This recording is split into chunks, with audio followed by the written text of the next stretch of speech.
Message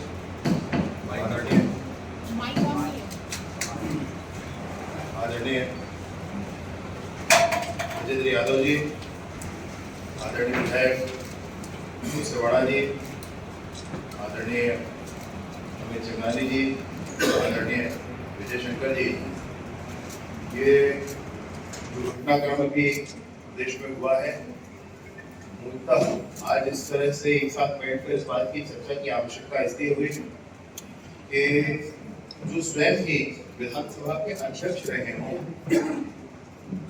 जो इतने लंबे कार्यकाल से संसदीय मानवीयताओं के लिए सबको समझाते रहे हों, जो वर्तमान में नेता प्रतिपक्ष वो राजनांदगांव में 2 तारीख को स्टेट हाई स्कूल के मैदान में पब्लिकली ये बोले कि जो मोदी का सर फोड़ेगा उसको जिताओ, और कौन? तो भूपेश बघेल जी और देवेंद्र यादव जी का नाम उन्होंने लिया।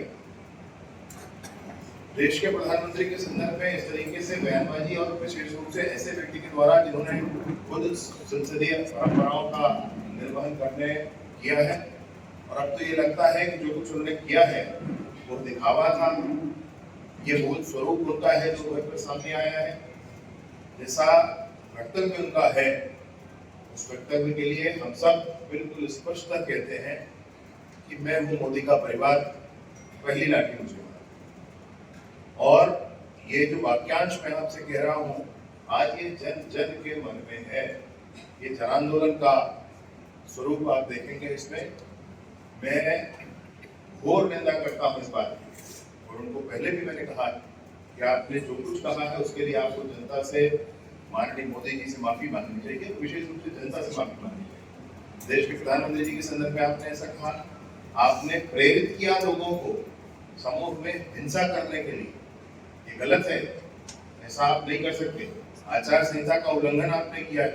चुनाव आयोग से भी मैं आग्रह करूंगा कि उन पर कार्यवाही होनी चाहिए, और विशेष रूप से जब जब इस तरह की बात माननीय नरेंद्र मोदी जी के लिए कही गई है, चाहे चाय वाला बोल करके उनके लिए उनके प्रति हंसी उड़ाई गई, आपको ध्यान होगा वो विषय बहुत अच्छे से, चाहे नीच राजनीति करने वाला ऐसा कहा गया हो उनके संदर्भ में, चाहे उनके संदर्भ में कहा गया है कि उसको काटो, उनके संदर्भ में कहा गया उसको गोली मारो, आज कहा जा रहा है उसका सिर फोड़ो। तो जब जब इस तरह की बातें उनके संदर्भ में कही गई है, कभी उनके लिए व्यक्तिगत जीवन में भी आक्षेप लगाया, कोई परिवार नहीं होगा, जब जब ऐसा उनके संदर्भ में कहा गया है, वो बात पलट कर उनके ऊपर गई है।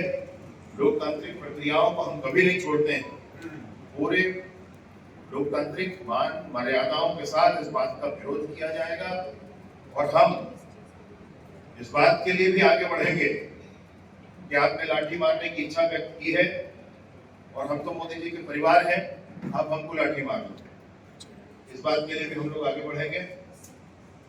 जब जब मोदी जी के संदर्भ में ऐसा कहा गया है, उनका पूरा व्यक्तित्व और निखर कर बड़ा हुआ है, सामने आया है। जनता का प्यार उनके प्रति और बढ़ा है, जनता का आशीर्वाद उनके प्रति और बढ़ा है। और अभी जब आसन्न लोकसभा चुनाव के संदर्भ में छत्तीसगढ़ के कांग्रेस पार्टी के मुखिया जब मंच पर विराजमान हो, उसी समय भूपेश बघेल जी उस मंच पर थे, उन्हीं के लिए ये अपील की गई कि नरेंद्र मोदी जी का सर फोड़ेंगे वो जाकर के, उनको वोट दो। भूपेश बघेल जी के लिए अपील की गई कि नरेंद्र मोदी जी का सर फोड़ेंगे जाकर के, उनको वोट दो। तो क्या जनता इसीलिए वोट देगी उनको कि वो जाकर के मोदी जी का सर फोड़ेंगे? क्या ये अपील उचित है? क्या उनको ऐसे करना चाहिए? और क्या दोनों ही दोषी नहीं? हंस रहे थे उस समय, वीडियो में आप देखेंगे तो भूपेश बघेल जी को मना करना चाहिए था, आप ऐसे मत बोलिए, उनका चुनाव है उसका वहां पर जनता हिसाब लेगी इस बात का, जनता पूछेगी कि क्यों आप ऐसे व्यक्ति को चाहते हैं जो जाकर के मोदी जी का सर फोड़े, उनको वोट दिलाना चाहेंगे। जो कुछ इन्होंने किया है, जनता इनसे जवाब पूछेगी, जनता इस बात का हिसाब लेगी कि किस तरीके से आपने ऐसे शब्द कहे हैं उनके लिए।